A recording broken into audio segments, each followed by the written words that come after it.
Good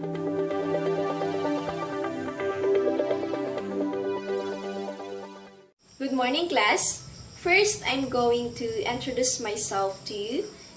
I'm Ma'am Lina Fernandez, your mathematics teacher for this morning.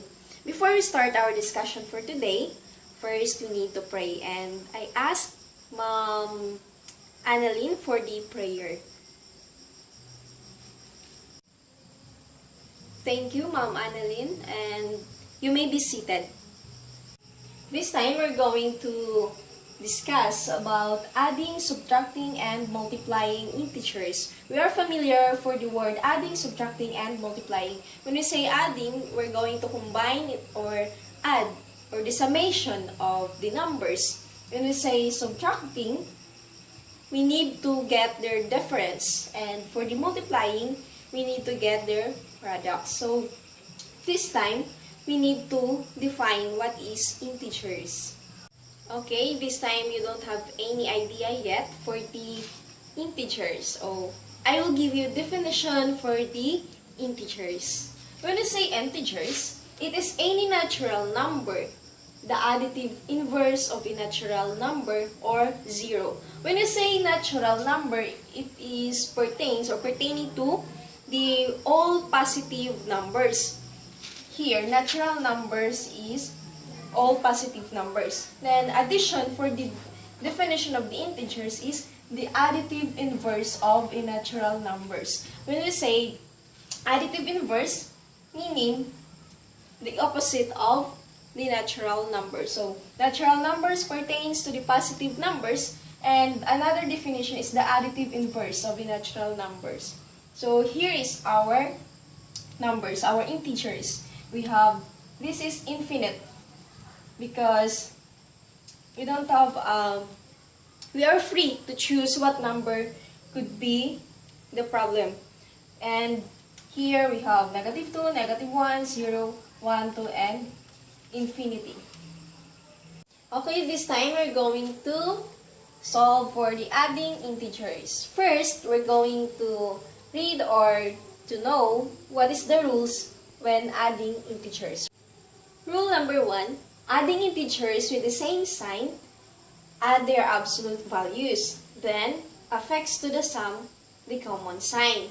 So, rules number 2, adding integers with different signs, subtract their absolute values, then affix to the difference the sign of the addend having the greater absolute value. So, these two is the rules when adding integers. Okay, let's proceed for the examples for the adding integers. We have example 1, 3 plus 4, and example 2, 5 plus negative 2. This time, we're going to solve or to show on how to add integers. Okay, we're going to solve this example, 3 plus 4. We're not going to write any numbers here to compute this problem. Instead, we're going to use tiles. We have this one. This tiles is for positive. And we have negative. We don't need to use any numbers to solve this problem. Instead, we're going to use tiles. So, we have 3 tiles plus 4 tiles. And then, count 1, 2, 3 plus another 4 tiles. 4, 5, 6, 7. So, it's easy to solve or to get the answer in this problem, which is 3 plus 4 is equal to 7 because we have 7 tiles. Okay, we're done for the adding integers. Let's proceed for the subtracting integers. We have rules also for the subtracting integers, which is add the opposite of the subtrahend to the minuend. Then, okay, let's proceed for the example for us to interpret what is the rules for the subtracting integers. First example, which is 5 minus 3. We're going to use tiles again for us to compute or solve the given problem. Okay, the value is positive 5. So, we're going to put 5 tiles, which is positive. Okay. We have 5 tiles positive.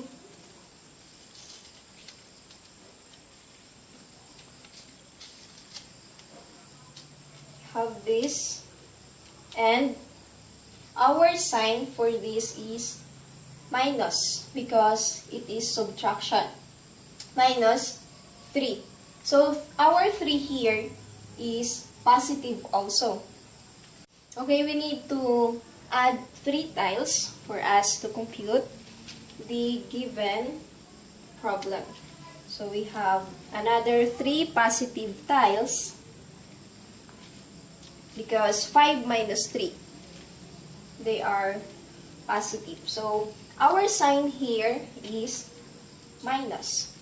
5 tiles minus 3 tiles. So we're going to cancel this out. Cancel, cancel, cancel, cancel, and cancel. So the remaining tiles is 2. So we can conclude that the answer for 5 minus 3 is equal to 2. Okay, let's proceed for the multiplying integers. We have rules also for the multiplying integers. Rule number 1, if the integers have the same sign, their product is positive. Another rule is if the integers have different signs, their product is negative.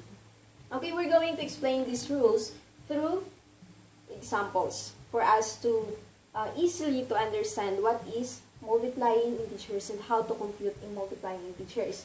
Okay, we have positive integers. So we need to put a positive tiles, 2 positive tiles. Okay, we have 2 tiles for the positive. And we're going to get the product of the 2 integers. And here we are. Okay. Our sign for this is to get the product. So, 2 times 2, it is easily to compute what is the value for the 2 times 2. It is automatically 4. So, according to the rules, if the integers have the same sign, so they have the same sign, they are positive. The conclusion is their product is positive also. So, the answer for this is positive 4.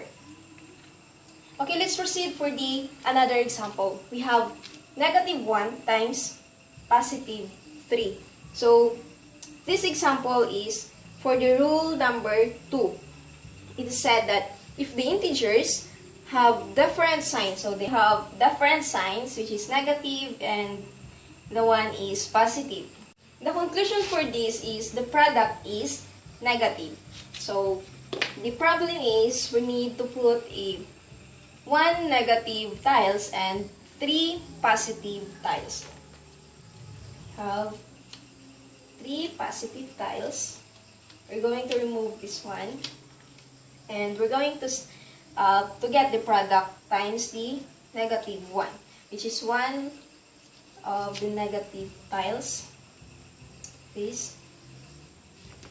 So, negative 1 times 3. So, the answer for this is, or the absolute value is 3. Since the rules is, if the integers have different signs, their product is negative.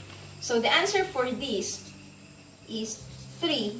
And we're going to put the sign, which is negative, because it is according to the rule number 2. Okay, and that's the end of our discussion. We discussed for the adding integers and subtracting integers and multiplying integers. When I say adding, we're going to add or sum up the 2 integers. And for the subtraction, we're going to get the difference of the 2 integers. And for the multiplying integers, we're going to get their product. We have rows also, so it's easy for us to use those rules because if we're going to use tiles, we're going to find it easily. It will lead us to get or to come up a value for the given problem.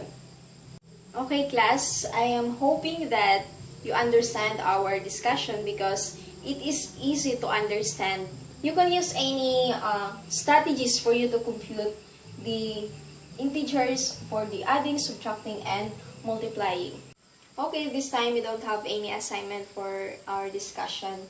And if you don't have any clarification, our class is adjourned. Goodbye, class!